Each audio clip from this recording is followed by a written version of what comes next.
வணக்கம் நேர்களே. இந்த மூட்டு தேய்மானத்தோட சிவியர் ஸ்டேஜஸில் நிறைய பேருக்கு இந்த நீ ரீப்ளேஸ்மெண்ட் தேவைப்படும். நிறைய பேருக்கு இந்த ஏஜில் பண்ணலாமா, நான் இந்த ஏஜில் இருக்கிறேன், நீ ரீப்ளேஸ்மெண்ட் பண்ணலாமா அப்படிங்கிறது ஒரு காமன் கேள்வி மக்கள் நீ ரீப்ளேஸ்மெண்ட்டுக்குன்னு வரும்போது. ஸோ இந்த வீடியோவில் நம்ம என்ன பார்க்க போகிறோம்னா, இந்த நீ ரீப்ளேஸ்மெண்ட்கான ஐடியல் ஏஜ் என்ன அப்படிங்கிறத பற்றி பார்க்க போகிறோம். நான் doctor Arun Kannan, orthopaedic surgeon from Apollo hospital Chennai and Jayam ortho care Kodambakkam.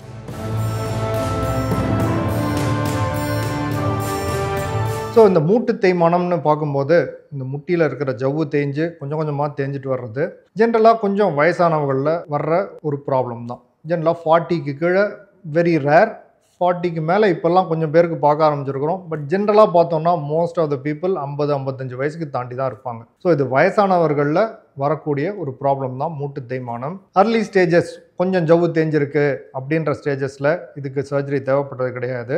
ஜெனரலாக சர்ஜரி எப்போ தேவைப்படும் அப்படின்னா, ஜவ்வு ஆல்மோஸ்ட் ஃபுல்லாக போயிடுச்சு, ஸ்டேஜ் 4ல் இருக்கிறாங்க, தினசரி வாழ்க்கைக்கான வேலைகளில் வந்துட்டு கஷ்டம் ஏற்படுது, வலி ஏற்படுது, 10-15 நிமிஷம் நடக்க முடியல, நின்று சமைக்க முடியல, நம்ம சாதாரணமாக போகிற கடைக்கு போக முடியல, கோயில்களுக்கு போக முடியல அப்படின்ற ஸ்டேஜில் தான் யூஸ்வலாக நீ ரீப்ளேஸ்மெண்ட் பண்ணுறோம். அதாவது ஜவ்வும் தேஞ்சிருக்கணும், அதற்கான எவிடன்ஸ் யூஸ்வலாக எக்ஸ்ரேல தெரியும்.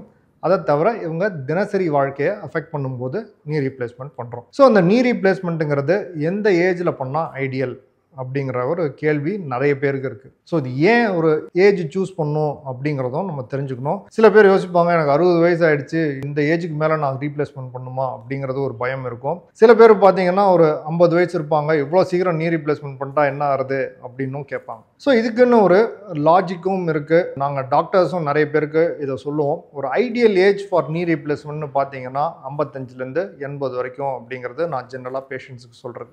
ஏதே இந்த லாஜிக் அப்படின்னா, 55 வயசுக்கு கீழே நீ ரீப்ளேஸ்மெண்ட் பண்ணும்போது அதுக்கு ஒரு சில டிஸ்அட்வான்டேஜஸ் இருக்குது. நீ ரீப்ளேஸ்மெண்ட்டுங்கிறது நம்ம லாங் டேர்முக்கு பண்ணுறது, அதாவது ஒரு 20-25 வருஷம் வரணும் அப்படின்ற ஒரு எதிர்பார்ப்பில் பண்ணுற surgery. And it has an excellent track record. Millions of patients வச்சு ஸ்டடி பண்ணதில் என்ன ப்ரூவ் பண்ணியிருக்காங்க orthopaedic community as a whole அப்படின்னா, இன்றைக்கி 100 பேருக்கு நீ ரீப்ளேஸ்மெண்ட் பண்ணுறோம், 20 வருஷம் கழித்து பார்த்தோம்னா 100ல் 10 பேருக்கு தான் இதில் லாங் டேர்ம் ப்ராப்ளம்ஸ் வந்திருக்கும். பாக்கி 90 பேரில் நீ ரீப்ளேஸ்மெண்ட்னால ப்ராப்ளம் இல்லாமல் இருந்திருப்பாங்க.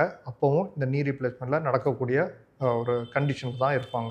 ஸோ 20 இயர் சக்ஸஸ் ரேட்டுங்கிறது பார்த்தீங்கன்னா 90%. ரெண்டாவது பார்த்தீங்க அப்படின்னா, இப்போ இந்த நீ ரீப்ளேஸ்மெண்ட்டுங்கிறது முட்டியோட எலும்பு ஸ்ட்ரக்சருக்கு மேலே ஒரு மெட்டல் கேப் பொறுத்துறது. நம்ம நார்மல் நீயோட ஒரு 90% to 95% ஃபங்க்ஷன் ஆகும். ஃபுல் 100% நமக்கு ஒரு 30 வயசில் இருந்த மாதிரி நீயை கொண்டு வர முடியாது. ஸோ இது ஒரு solution mainly for people above 50 years. So அந்த ஃபங்க்ஷனை தான் ஜென்ரலாக ரிப்ளிகேட் பண்ணும். So it is meant for slightly older people. அந்த அளவுக்கு ஃபங்க்ஷன் தரக்கூடிய ஒரு சர்ஜரி தான். ஸோ அதனால தான் ஜென்ரலாக 55 கீழே not an ideal age group அப்படின்னு சொல்லுவோம். பட் 55 வயசு கீழே நான் நீ ரீப்ளேஸ்மெண்ட்டே பண்ணது இல்லையா? கண்டிப்பாக இல்லை. அதை விட மச் யங்கர் பீப்புளுக்கும் பண்ணியிருக்கிறோம். இதில் என்ன லாஜிக்னா, இப்போ 40-45 வயசுலேயே முட்டு தேய்மானம் அதிகமாக இருக்குது, இவங்களால ஒரு 10 நிமிஷம் நடக்க முடியல அப்படின்னா 40லேருந்து 55 வருஷம் வரைக்கும் இவங்களை வெயிட் பண்ண வைக்கிறதுல ஒன்றும் லாஜிக் கிடையாது. ஸோ 55லேருந்து 80 ஐடியல் ஏஜ்னாலும் அந்த வயசுக்கு கீழேயும் மூட்டு தேய்மானம் ரொம்ப அதிகமாக இருக்குது, உங்களோட தினசரி வாழ்க்கையை சிக்னிஃபிகண்ட்டாக அஃபெக்ட் பண்ணுது, உங்களால் தினசரி வேலைகளை ஒழுங்காக செய்கிறது கஷ்டமாக இருக்குது அப்படின்னா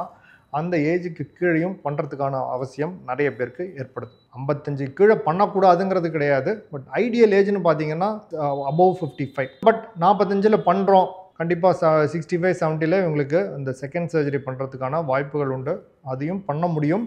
பட் ப்ரைமரி ஃபஸ்ட்டு சர்ஜரியை விட செகண்ட் சர்ஜரி ஜென்ரலி மோர் காம்ப்ளிகேட்டட், அது ரிவிஷன் சர்ஜரி அப்படின்னு சொல்லுவோம். ரெண்டாவது இந்த அப்பர் ஏஜ் லிமிட் அப்படின்னு பார்த்தோம், 55 to 80 சொன்னேன். ஏன் அந்த 80 அப்படின்னு பார்த்தோம்னா, ஜென்ரலாக 80க்கு மேலே அவங்களோட டெய்லி அந்த நடக்கிறது இதெல்லாம் கம்மியாயிடும். ஸோ நிறைய பேர் அந்த ஏஜில் வர்றது கிடையாது. ரெண்டாவது பார்த்தீங்கன்னா 80 அண்ட் அபவ் அனஸ்தீசியா ரிஸ்க் கொஞ்சம் இன்க்ரீஸ் ஆகும். ஸோ இப்போ நம்ம 60 வயசில் இருக்கிறதுக்கும் 70 வயசில் இருக்கிறதுக்கும் 80 வயசில் இருக்கிறதுக்கும் கொஞ்சம் ஃபிசியோலாஜிக்கல் சேஞ்சஸ் இருக்கும். ஏஜ் ஒரு நம்பர் தான், பட் 80ங்கிறது ஒரு சிக்னிஃபிகண்ட் ஏஜ். ஸோ 80க்கு மேலே நம்ம சர்ஜரி பண்ணுறோம், நீ ரீப்ளேஸ்மெண்ட் பண்ணுறோன்னா அதுவும் நிறைய பேருக்கு பண்ண வேண்டியதாக இருக்குது, பண்ணியிருக்கிறோம் சக்ஸஸ்ஃபுல்லாக. 90க்கு மேலேயும் பண்ணியிருக்கோம். பட் அவங்களுக்கான precautions, backup care, multiple medical specialities backup care இருக்கணும். ஜென்ரலாக இதை ஒரு மல்டி டிசிப்ளினரி அப்ரோச்சோட பண்ணுவோம். ஒரு ஃபிசிஷியன் கூட இருப்பாங்க, கார்டியாலஜிஸ்ட் ஒப்பீனியன் வாங்கிக்குவோம். இதெல்லாம் வாங்கிட்டு பண்ணும்போது அவங்களுக்கு ஓரளவுக்கு சேஃபாக பண்ணலாம். 80க்கு மேலேயும் பண்ணியிருக்கோம். நான் பண்ணதுலேயே ஹையஸ்ட் ஏஜ் நீ ரீப்ளேஸ்மெண்ட் பார்த்தீங்கன்னா இந்த வருஷம் ஒருத்தருக்கு 95 வயசில் பண்ணோம். இவர் ரொம்ப நாள் கொஞ்சமாக தள்ளி போட்டே இருந்தார். 90 வயசு ஆயிடுச்சு, இன்னும் கொஞ்சம் வெயிட் பண்ணலாம், தேவையா நமக்கு அப்படின்னு தள்ளி பார்த்துட்டு இருந்தாரு. அவரோட டாட்டர் இன்லா எங்கிட்ட வந்து நீ ரீப்ளேஸ்மெண்ட் பண்ணி நல்லா இருக்கிறத பார்த்துட்டு அதுக்கப்புறம் அவர் வந்துட்டு, இல்லை டாக்டர் நான் ரொம்ப வருஷம் வெயிட் பண்ணி பார்த்துட்டேன், எனக்கு மற்ற சிஸ்டம்ஸ் எல்லாம் நல்லா இருக்குது, எனக்கு கொஞ்சம் லைட் பிபி இருக்குது, மற்றபடி ஒன்றும் பெருசாக இல்லை, எனக்கு பண்ணிவிடுங்க அப்படின்னு சொல்லி வந்தார். 95ல் தெர் இஸ் சம் ரிஸ்க், இல்லைன்னு இல்லை, அதுவும் அவரும் அக்செப்ட் பண்ணிக்கிட்டாரு. அதுக்கப்புறம் பண்ணோம், இன்னி வரைக்கும் நல்லா இருக்கார்.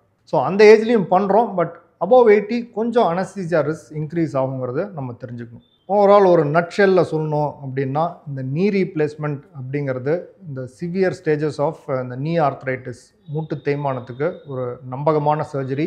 100 பேருக்கு பண்ணோன்னா 90லேருந்து 95% பேர் வரைக்கும் 20 வருஷம் வரைக்கும் நல்லா இருக்கிறாங்க அப்படிங்கிறதுக்கு நல்ல எவிடன்ஸ் இருக்குது. அண்ட் டெக்னாலஜி இம்ப்ரூவ் ஆக இதுவும் இன்னும் ஜாஸ்தியாகும் தான் எதிர்பார்க்குறோம். பட் இதுக்குன்னு ஒரு ஐடியல் ஏஜ் இருக்குது, 55 to 80.